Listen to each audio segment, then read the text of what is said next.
बहुत समय पहले की बात है। एक छोटे से गांव में एक वृद्ध व्यक्ति रहते थे। उनका नाम रामदास था। रामदास जी पूरे गांव में अपने ज्ञान और अनुभव के लिए प्रसिद्ध थे। वे हमेशा गांव के लोगों की समस्याओं का समाधान करते थे और उन्हें सही मार्गदर्शन देते थे। रामदास जी के पास एक युवा शिष्य था जिसका नाम मोहन था।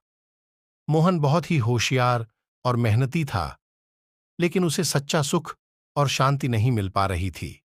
उसने कई बार रामदास जी से पूछा कि उसे असली सुख कहाँ मिलेगा, परंतु रामदास जी ने हमेशा मुस्कुराकर उसे इंतजार करने के लिए कहा।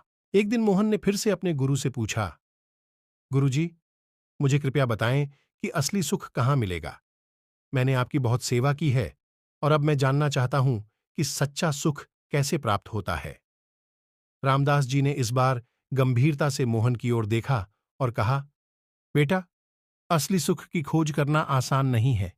इसके लिए तुम्हें एक लंबी यात्रा पर जाना होगा। क्या तुम इसके लिए तैयार हो? मोहन ने उत्साह से उत्तर दिया, जी गुरुजी, मैं तैयार हूं। कृपया मुझे बताएं कि मुझे क्या करना होगा। रामदास जी ने मोहन को एक सूची दी और कहा, तुम्हें इस सूची में लिखी सभी चीजों को खोजना होगा और जब तुम सब कुछ पालोगे तब तुम्हें असली सुख की प्राप्ति होगी। मोहन ने सूची देखी। सच्चे मित्र, सच्ची प्रेमिका, ज्ञान, शांति, सेवा। मोहन ने अपनी यात्रा शुरू की। पहले वह सच्चे मित्र की खोज में निकला। उसने कई लोगों से मुलाकात की, कई मित्र बनाए, लेकिन उसे किसी में सच्ची मित्रता नहीं मिली। वह बहुत निराश हुआ।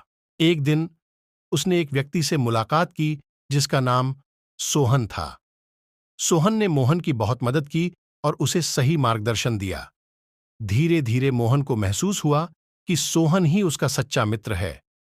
फिर मोहन ने सच्ची प्रेमिका की खोज शुरू की।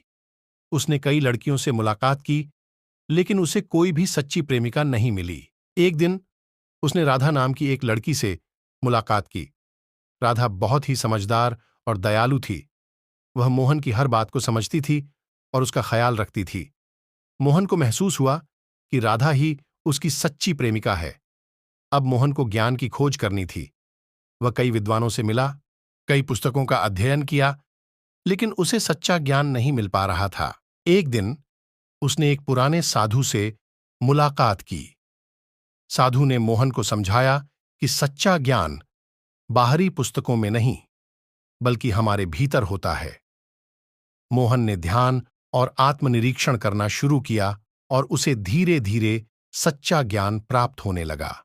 फिर मोहन ने शांति की खोज शुरू की। उसने कई स्थानों का दौरा किया, कई मंदिरों और आश्रमों में गया, लेकिन उसे शांति नहीं मिली।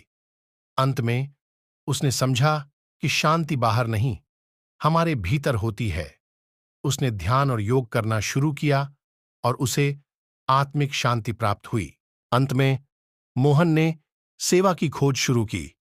उसने गांव के लोगों की मदद करना शुरू किया। उसने बीमारों की सेवा की, गरीबों की मदद की और बच्चों को शिक्षा दी।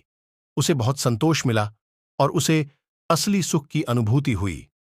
मोहन अपनी यात्रा समाप्त कर अपने गुरु रामदास जी के पास वापस आया और कहा, गुरुजी, मैंने सूची में लिखी सभी चीजें खोज ली हैं। मुझे सच्चा सुख प्राप्त हो गया है। रामदास जी मुस्कुराए और बोले, बेटा, तुम्हारी यात्रा ने तुम्हें सिखाया कि असली सुख हमारे भीतर ही होता है। जब हम सच्चे मित्र, सच्ची प्रेमिका, ज्ञान, शांति और सेवा प्राप्त करते हैं, तब हमें असली सुख की प्राप्ति होती है। यह सुख बाहरी वस्तुओं में नहीं, बल्कि हमारे भीतर की स्थिति में होता है। मोहन ने अपने गुरु के चरणों में प्रणाम किया और उन्हें धन्यवाद दिया। उसने समझ लिया था कि असली सुख की खोज का सफर ही जीवन की सबसे बड़ी उपलब्धि है। इस कहानी से हमें यह सीख मिलती है कि सच्चा सुख बाहरी चीजों में नहीं, बल्कि हमारे भीतर होता है। हमें सच्चे मित्र, सच्ची प्रेम, ज्ञान, शांति और सेवा के माध्यम से असली सुख प्राप्त होता है।